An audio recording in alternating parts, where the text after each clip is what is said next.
Hey guys, welcome back to the channel. If you haven't, we have a sweet video on how to put up white vinyl fences. Well, this is part 2 to that, and that's gonna be how to put up vinyl fencing up a hill like this one right here. Little hint, it's not as hard as you think. So first thing, you're going to get your next post put in as per the video before. Make sure to don't cement it in quite yet. And then you're gonna take your bottom rail. Ow! Got poked with something, dang it. That bottom rail and top rail, you do not want it to be the normal length. You are going to want to cut off about 1 to 2 inches of the length of that. And that's because as you move it up, you want it to be a little bit shorter so you can fit all of the fence posts in. It just makes it easier when you cut the ends off at an angle so you can fit everything together. Anywho, take your bottom rail, and if you notice down here, you can see it's not, the end is straight up and down, obviously, because you're on a hill. So what you're gonna do is you're gonna take and mark the angle at which you need to cut to make that straight. The reason why you want that to be straight is because when the bottom rail meets up with the other bottom rail, there's only so much room in this post, and if one is at an angle and the other is at another angle, there's not gonna be enough room in there for those bottom posts. So if you slice off at an angle, you'll be able to slide that bottom rail in on the bottom, and you do the same thing, but you cut the opposite angle on the top. So after you get your bottom rail in, you're gonna get your vertical posts. If you look here, you'll see that I did the same thing by cutting the tops of these and the bottoms at a slight angle. I probably didn't need to do as much of an angle on this piece here, but you still need to do that for the same reason on the bottom, just to make the angles work.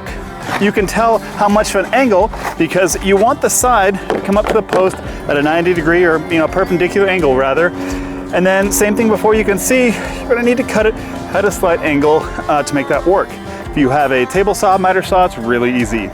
So you'll get all of your posts up, and then when you get to the end, you'll notice something interesting about this, is that basically because it's a shorter distance, you won't be able to fit a full post in here, for a full vertical post in here. As you can see, this is where it ends, and there'd still be like a 2-inch gap. So what you have to do is take on a table saw and take your vertical fence post, and you're gonna have to slice it down like I did with this one here. You can see it's definitely a little bit shorter, or not as wide rather. And that's basically so you can fit it in here, and then you'll take the normal end piece here, the end cap, apply it, and then you can slide it in. The rest of this is really simple. All you're gonna do is take your top rail, you're gonna cut it at the same angles you did on the bottom rail, just opposite, right? And put it on just like the original video. Then cement in the post and you are good to go. I would highly recommend doing it like the other video where you don't put cement in till the very end. In this case especially, because all the angles are weird. And to be honest, like when I first did this, I had to do 2-3 hill areas with this vinyl fencing, and I went through an extra set of posts and whatnot.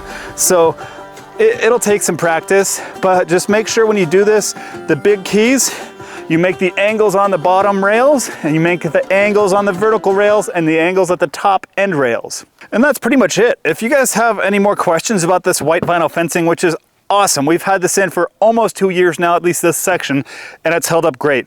Make sure to put your comments and questions below. I'll get to them as quickly as I can. If you want to see more videos about this or questions about white vinyl stuff, put it in there and I'll see what I can do. So thanks guys, I appreciate it, and we'll talk soon.